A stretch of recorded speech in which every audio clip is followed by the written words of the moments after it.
Okay, well, let's just get started. I'm Charlie Skidmore. I'm with Keller Williams. I've been in the industry long enough to see a lot of shifts happen already.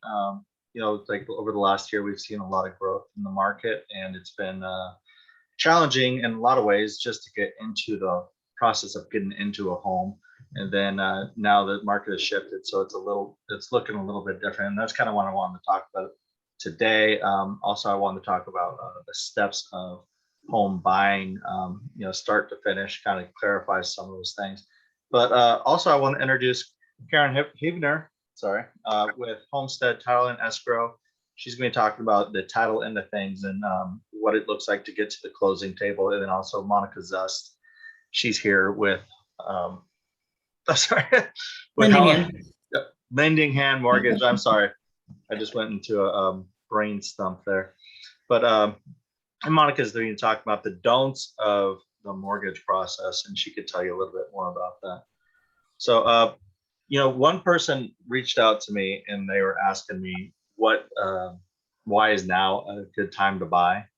And, I told her the challenges of last year's market of not being able to get into the property that you wanted was kind of one of the big delays in a lot of buyers where they weren't able to afford the $20,000 just to compete.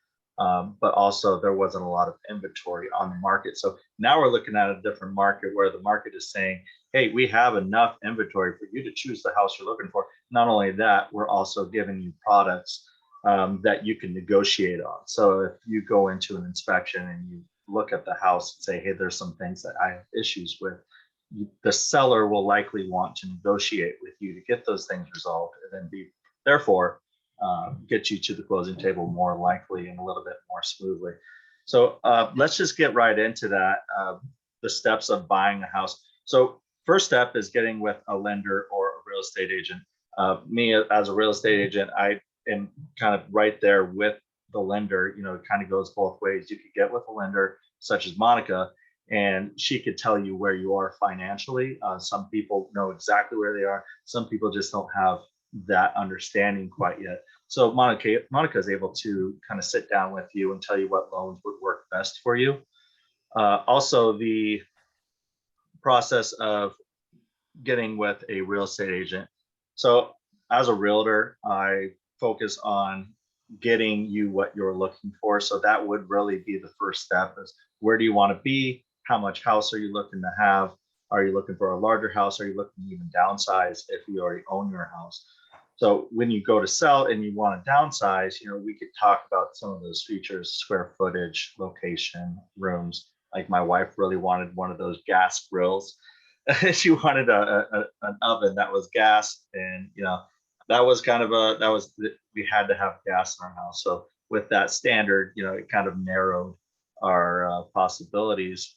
But there's also options that if you find that perfect house and then there's a gas oven or not a gas oven, you can always get some of those things installed. And those are things, those details that we could look at when we get into it.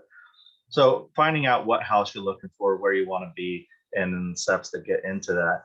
And then, after that, once you identify the house, we'll go out and we'll look at the house and we'll do a walkthrough, find out if that house is really speaking to you. Sometimes you don't really know by looking at a picture, so you get that feel when you get inside.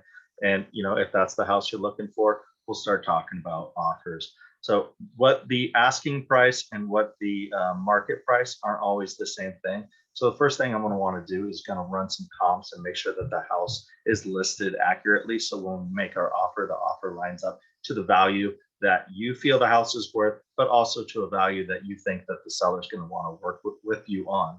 So once we get that offer accepted, the next thing we're going to do is celebrate, we got a house under contract, but also get the loan process going and then get an inspection ordered. By getting the inspection ordered, what's going to happen is you're going to get your inspector to come in, and he's just going to get into the details of your house. He's going to crawl in the basement. He's going to crawl in the attic. He's going to look at the electrical, the plumbing, to the extent that he can. I mean, obviously, there's going to be some specialty things such as the roof.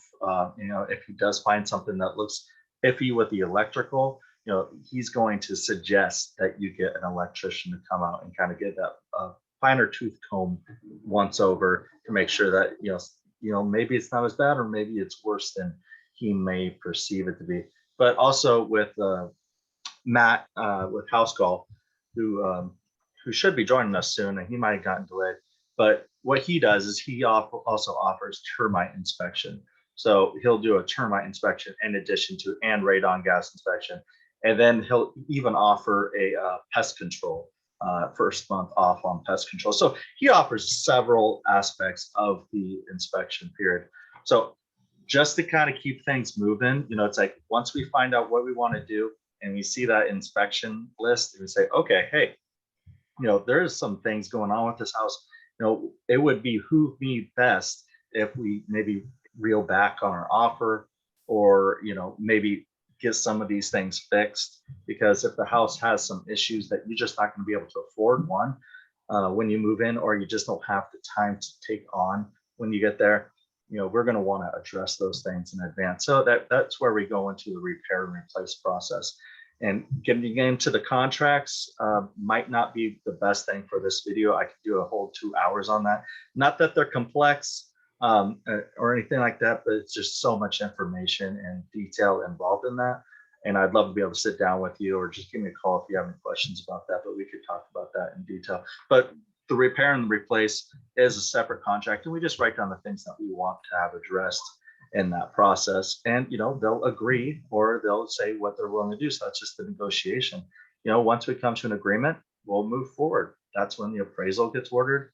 And an appraisal is like a second inspection. That inspection is going to be done by the lender's bank's own inspection process.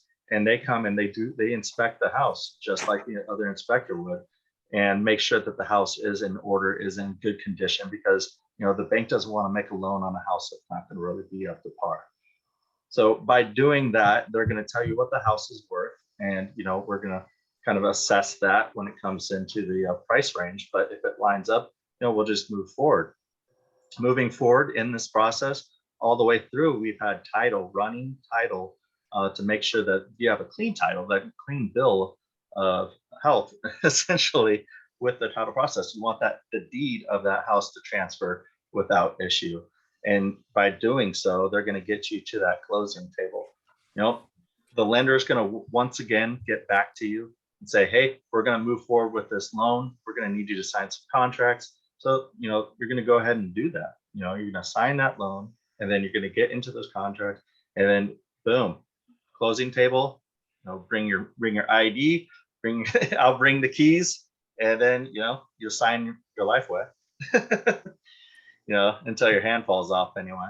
But yeah, that's just really the XYZ of the process of getting from start to finish in the closing. And if you have any questions down after Monica and Karen get an opportunity, go ahead and just let me know, or let me know in the comments if you have any questions. Okay. Hey, Monica, I'll let you go ahead and take over, and you can tell them a little bit about what's going on in the loan side of the things. Perfect. So my name is Monica Zust. I'm with Lending Hand Mortgage. I'm a loan originator. Couple of things before I go over the 6 things that I recommend you don't do when you're home shopping. I will tell you that I know everyone's concerned with the interest rates right now, but as Charlie and I spoke about earlier, 6 months ago, we were paying $50,000 and $100,000 over asking price for a home. So if you look at the comparisons of, yes, you may have gotten in at a 4%, but your loan amount was much higher. So it's actually equal, or sometimes even a little better to purchase now. So don't be afraid of those interest rates. That's something we can go in and refi in 6 months or a year, save you thousands and thousands and thousands of dollars off that bottom line. So if it's something you can qualify for now, I absolutely recommend going ahead and purchasing. Couple things that I also offer: free credit repair. So if you're not ready to buy, don't wait to reach out to me. If it's something on your credit, I can do a soft pull, take a look at it, recommend what you should do to get yourself in order so that you can purchase sooner than trying to solve it on your own. And it's free. If you go to a credit counselor, they're going to charge you so much per hour or month. I offer it all for free, just out of the kindness of my heart, in hopes that you'll use me to get a loan. So A couple things that we don't want you to do when you're house shopping. We do not want you to make major purchases like, oh, I got under contract with this house, I'm gonna go buy a refrigerator. Don't do that, please. We need that money in your bank account. We need to show all the funds. When you hand me bank statements, I need them to somewhat stay the same. No huge deposits or withdrawals. Unexplained draws, no what we call mattress money. So if you have cash under your mattress, leave it there. Talk to me before you do anything with it. So that becomes a big issue when we see, oh, well, my grandmother passed away and I got a $30,000 check from her estate. So I just went ahead and deposited it. Well, every time we do something like that, we have to do what they call sourcing. And that means I have to show a bank statement from where that check came from. And then I have to show a bank statement of it going in and it's staying there. So, and then we have to get gift letters. It's just a lot more paperwork. So highly recommend leave your bank accounts as basic as they are until you speak to me. Same thing with the major purchases. That goes for appliances, jewelry. I would say anything, it depends on the loan type, but it can be anywhere from 1% of the loan amount to $100 that they'll question. So make sure that you are not doing things like that. You're going to want to continue to pay the mortgage that you currently have or the rent that you currently have. I understand you may be ending your lease, but we will need that verification that you have been in good standing. Now is not the time to say to heck with it and stop paying it. One thing that we actually see a lot, which has been, it's hard, but don't change or quit your job. Like wait until you sign and you have your keys. Please don't. Even if it's in the same industry, if you absolutely have to, call me and we'll make sure that we can make it work before you make that move. Because they will do job verification up until the last day and you will not get your keys or your loan. And we use that income to configure what we call your debt to income ratio. So we have to count that income and you must be in the same field / job for at least 2 years in most circumstances. So please, please, please don't go and quit your job or change your hours from full-time to part-time, anything like that. And don't all of a sudden start getting paid for something else also, because they'll see that on bank statements and want to know where that's coming from. So again, just always talk to your lender before you do any of those major changes, as it can be detrimental to the loan. One more thing is do not pay off debts or collections unless instructed by a mortgage professional like myself. There are times when you have a debt that's on your credit that has gone what I would like to call like dormant and it's not reporting. So it's not affecting your credit score at the time. If you make a payment on it, it wakes it up so that it reports to the credit bureaus and it could possibly lower your score. Now that's not going to affect you if you're in the high 7s, 8s, but if you're right on the brink of getting a loan, or there could be what we call price adjustment where the loan, changes your interest rate. So my best advice is if I say pay off X, Y, and Z, pay off X, Y, and Z. Don't go and pay off A, B, and C unless instructed, or ask me before you do, because it will affect your credit at times. Another thing is avoid using cash as your earnest money. It's not traceable. I don't even know that they'll even let you do that anymore, but cashier's check, a copy of your check. When you do make that earnest money deposit, take a picture of it, get me a picture on your phone, scan it in. And that way we have a picture of it because we need to show it coming out of your account. So again, mattress money is not always going to be a great idea. The last thing is don't have your credit report pulled too many times. And when I say that, I mean, don't go and get a credit card, please. Absolutely. I know if you're going to pay it off right away, that's fine, but please still, even in that case, don't do it. Credit is very finicky and you open another line of credit and it's more than what exceeds your income and it can really affect your credit score. And then if you put things on it, your debt to income ratio. So credit, I'll talk a little bit about it so you understand. So the best way, it's kind of the tricks of the trade, to raise your credit score is, I like to think of your credit as a slot machine with like the 3 cherries. And at any point, the credit bureaus can hit stop on that slot machine. And if you're not using the credit that you have, it shows that it's not active. Okay, so he doesn't have any credit. If you stop and you've got a high balance, they're going to say, whoa, this guy's got credit, but he's maxed it out. He's not fiscally responsible. He's not making responsible decisions with his money. And then thirdly, if it's paid down 30% or less of your balance, that's where we want to see it. That says to the credit bureaus, wow, he's got credit, but he's using it responsibly. So if you're ever trying to raise your credit score among paying down things, which I can advise on, we always recommend that you have that credit card and you put, say, $50 a month on it, pay it down to 10, leave a little bit of a balance, because if they take that screenshot and they see $10, oh, he's got credit, but he's using it responsibly. If there's no balance, he's not using his credit. That, as crazy as that sounds, is a negative thing. So those are just some of the things that we highly recommend you don't do if you're home shopping. If you are in the market for a home, though, feel free to call me. I can talk you through any and all of it.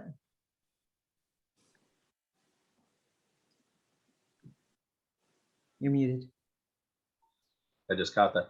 Hey, yeah, I have a question that somebody reached out to me, and they also had a question about the process of what if they got another job, if they left one job and then they started another job. So as far as employment, what's it look like for getting a loan if somebody says, okay, I just left a place, I'm starting a new job. How does that affect me? So there's a lot of variables in that. And that's why I'd always say, talk to your lender before you do it, or let us know that you are doing that. If it's in the same industry and it's salary and we can get an offer letter, then that's fine. That counts as, if they say you're going to make $60,000 a year, period. Or if it says, you're going to make $18 an hour, guaranteed 40 hours a week, we can use that too. Now, if you've been at the new job long enough to produce pay stubs, then we'll need to verify those pay stubs against the offer letter to make sure that that's accurate information. However, if you're changing industries, then it gets a little bit sticky. So there's things, if you're selling cars, and then you decide you're going to go and sell makeup at the mall. Yeah, we can run it through a sales and that can be fine. But again, it's always a touchy area. And so I don't want to just give you a yes. It's not a yes or no answer. It's not black and white. There's definitely a wide range of gray area there. So I would highly recommend speaking to your loan originator before you make any of those changes. And that kind of goes along with anything and everything. It's like there's so many variables and changing in the market, so many different things that could happen. It's always good to have the discussion with a professional such as yourself. Hey, Matt, it's good to see you, man. Glad you're here. Hey, glad to be here. I apologize. For whatever reason, I thought it started at 6:45. So, oh no, but you're I'm right here. on time. Yeah. Matt with HouseCall. Yeah. Hey, Matt. So, tell us. I already kind of went over some of the home inspection things on my end, but I didn't really dig deep. I was waiting for you to kind of get to the points there. I'll get into it deep. Okay, real quick. The audience here, are these home buyers? What are we looking at here tonight? Okay, so this is geared around first time home buying or investing, but home buyers specifically. And some of these people have questions that haven't been answered before. So we're just trying to hit everything on the head in a short little period of time. And then what I'm afraid of is this is going to bring up more questions than it is going to answer. But that's typical, isn't it? Yeah. Well, I'm really glad that you brought me on here because, in all honesty, I think I have a lot of knowledge about the home buying process. Yeah. And what we do. Let me just give you a quick background on who I am and where I come from. I am a licensed home inspector in the state of Tennessee. I'm a partner in the business with my brother. So we own the home inspection business. We actually started this thing 5 years ago. And this year we're going to do close to 3,000 home inspections with our team, which is really exciting. So wow. I've been in a lot of crawl spaces, right? But we also have purchased and own a pest control company. So we understand, what termite damage does and how bugs impact a home. And we have a company called Right Way Home Services where we do a lot of repairs. So we can come in if a bathroom has damage because of leaking toilets, we can come in and repair, gut that bathroom and fix it. So we actually see ourselves as a one-stop shop. And that's why we partner with Charlie, right? So we do all kinds of stuff for him. But when it comes to the actual home inspection, this market has been a little bit crazy. I would say over the last year, we saw a lot of pressure on buyers to potentially forego a home inspection. And it really wasn't doing a service to the buyer, because a home inspection, honestly, is one of the most important things you can do when buying a home. You would never buy a car without looking at it, right? You wouldn't make big purchases without looking at it and understanding it, looking under the hood. So when it comes to a home inspection, the thing that we do is, one, we're licensed in the state. So we're just like realtors. We have to take 90 credit hours. We pass licensing exams. We do a lot of studying under, like, almost an apprenticeship in our business. With home inspectors. And then when we're looking at a home, we're looking at systems. So every home inspector should be looking at certain things. And what are the big ticket items that people always want to know about? One, roof. How does the roof look? Why? Why are people wanting to know about roofs? Because that is a costly expenditure if you have to replace the roof. So they want to know what the condition is. It's also the thing that protects your house from water, right? If water penetrates into the home, let's say the flashing is bad on the roof and it's getting in, that can wreak havoc inside the house as well. And home inspectors are looking for those things. We are trained to see these things. We also look at HVAC systems. Why are these important? Because in Tennessee, it gets hot, right? It gets warm. So people want to know that their HVAC system is working properly, that it's going to last. We go out, we look at it, we date it, we test it, and we tell people, we educate people, hey, when you buy a home, you should have your HVAC system looked at by a licensed HVAC professional in the fall and in the spring. So we're giving them tips on how to have upkeep on all these different items in the house, not just the HVAC system, but that's something you want to be on top of, the HVAC system. The crawl space, right? We're looking in the crawl space. How many of you have gone into your own crawl space?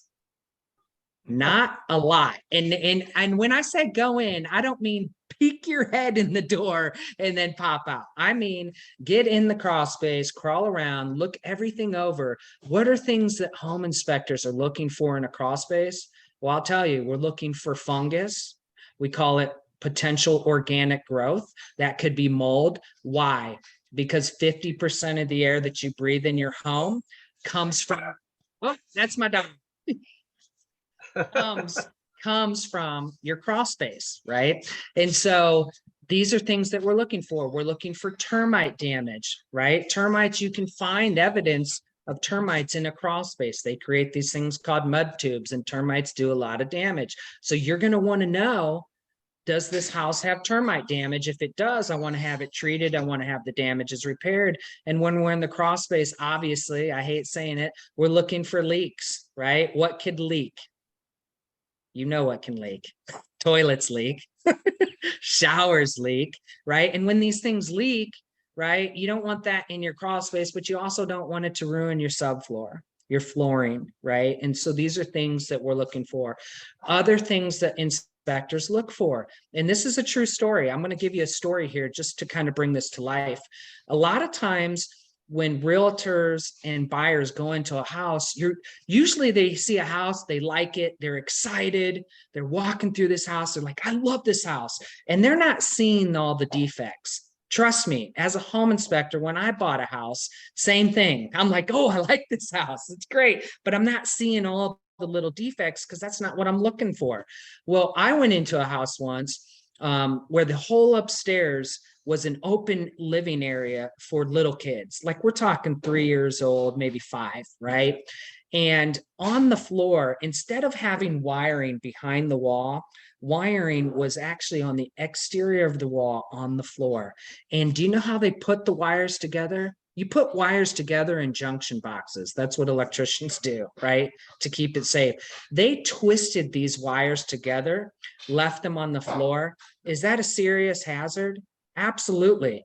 A kid bumps into that, We're talking critical issues. So these are the things that home inspectors look for. We test all of the appliances. We look at all of the plumbing. We look for foundation issues and cracks. So to say the least, the most important thing you can do when you purchase a home is pay the money to have a home inspector come in and review it. If you get the right home inspection company, HouseCall, if you get the right home inspection company, they'll come in, we come in, and our guys are professional. They know how to talk to you. They're working to educate you. Our communication is over the top, and you'll get your report instantaneously. There's no waiting around. We will have that report for you. It'll be in your email. It'll be a document that basically shows you everything you could possibly know or want to know about the home. So it's a great way to educate yourself as well, is to go through that report with your inspector. Yeah, and that inspection report, that is only for that buying client. It's not for the seller. It's not for anybody but them to share with their realtor to go over. Yeah. Yep. Yeah. Well, that was awesome, Matt. Thank you for that, man. You covered it a lot more in detail than I ever could have. And I have been in a couple of crawl spaces, mind you. Yeah, oh, I know. I'm sure you have. I try to head things off before we get that far, but you know how it is.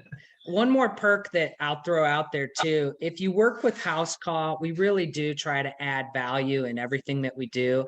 And because we own the pest control company, if you use us for a home inspection, we will come out and do your first pest control for free. So that's $125 value. We've actually marked down our pest control services for anybody that has worked with us with a home inspection, 50% off of market value.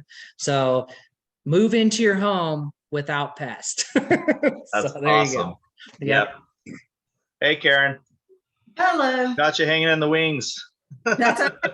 That's okay. Well, finish strong. I'm last in the pile usually because I am last in the process, you know. I'm the most important, I would say. Well, it can be. None of us know what you do, but we know it's important. It's magic. I'll tell you that much. Okay, well, I'll give you a little breakdown. I'm Karen Heavner. I'm Homestead Title and Escrow. I've been doing this for about 28 years, so I've seen pretty much most anything that can happen. I won't say everything because you never know. Every day something new happens. But we get the title order from the lender, and we get a copy of your contract, and we do a title examination on that property. That entails a 30-year at least title search. We go back every owner for 30 years, you know, the mortgages they've had, where they were leased properly, you know, all that kind of stuff. We look to see about any easements, encroachments, restrictions. Another thing we look for is judgment liens. We're looking for any liens for the seller that they have to pay off for you to take possession of the house.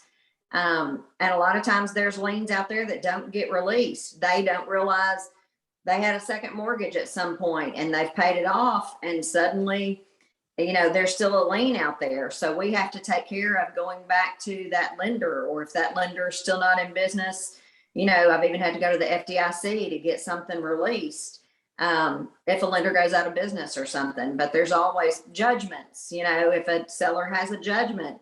I've had sellers that have had multiple, 4, 5, 10 judgments, and we have to get payoffs for those and ensure that all of those are released at the time that you're buying the property.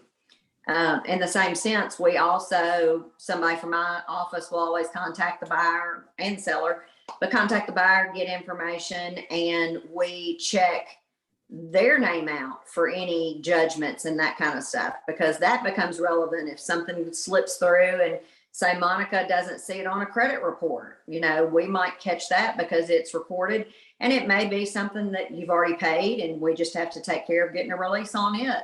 You know, a lot of times those things don't get released. So we work on all that kind of stuff, but we've done a thorough search of the property, making sure taxes are paid, all those sort of things on property for at least 30 years. Sometimes we have to go back further than that.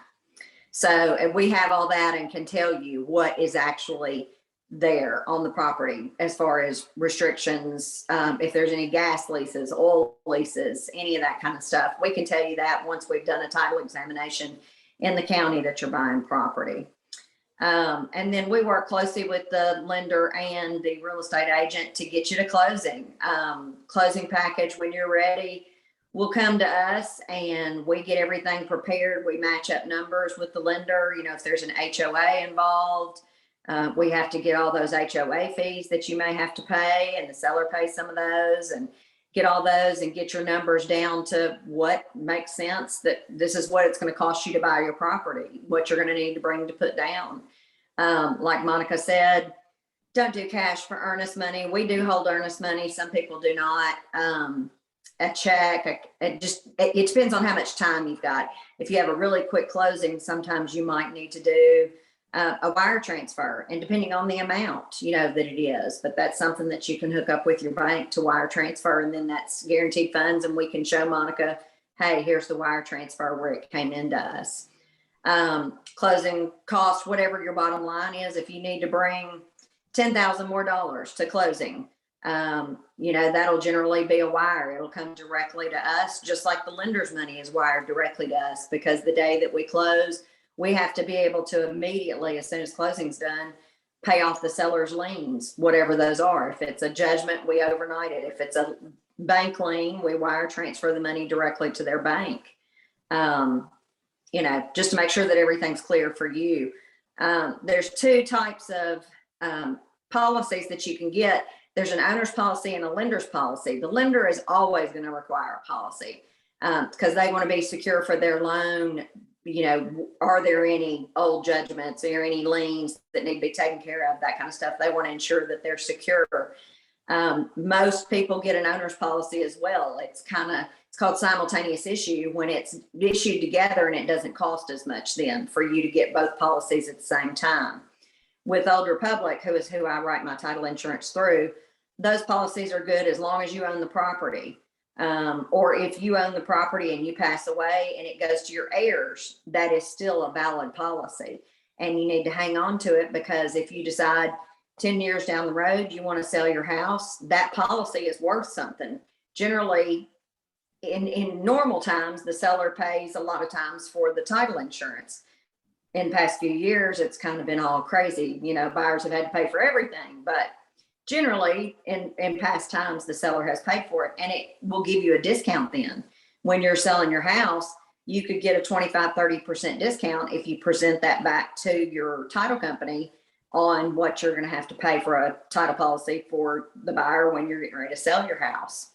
So we work hand in hand. We get lots of questions. None of them are crazy. It's like Monica said, don't go buy anything crazy. One of my very first questions is going to be, you know, there's always a document in the package. Have you purchased anything that we need to know about? And I had one prime example. I had a guy that pulled up. I saw him pull up in my parking lot before his closing with a brand new truck with a drive out tag. So that was my very first document. And I said, you know, have you bought anything? And yeah, I got a brand new truck. It's, you know, right outside. Does your lender know? No. Yeah. Does your lender know? And he said, no, but it's fine. I can afford it. Well, that's not the whole thing. It's, you know, does it mess up your debt to income ratio? They had built their house and it threw them way out. They couldn't close. So well, yeah. And when that happens, you just kind of either go back to the drawing board or ask the seller for forgiveness. And, you know, because it's you know, you're basically just starting over at that point, and nobody really wants that. yeah, exactly. So any amount of things can happen, and we just try to smooth over and make everything go as smoothly as possible, and try to make sure that a lot of times the seller may close someplace else and the buyer closes with us, and then we have to coordinate getting documents back and forth, because everybody wants possession just as quick as they can get it. You know, we try to get everything closed as smoothly as possible, get all that done so you can get your keys that same day. Well, we appreciate that, Karen. Hey, you know, we're coming down on the last minute here, and I just want to, you know, thank everybody who came out and joined us. I know that we may have answered your questions, and you probably have a few more. You know, the information where you got this link, you're going to have the information to each one of us, and I'd hope that you'll be able to work with us in the future. Or if you have any more questions, go ahead and reach out and give us a call. Again, I'm Charlie Skidmore. I'm with Keller Williams Realty, and, you know, I appreciate you all being here. Thank Thank you, you. Monica. Thank you, Matt. Thanks, Karen. Thank Karen. you. Thank you, Charlie. Thank you, Matt. Guys. Yep. Thanks so Have a much, great evening. everybody. Uh-huh.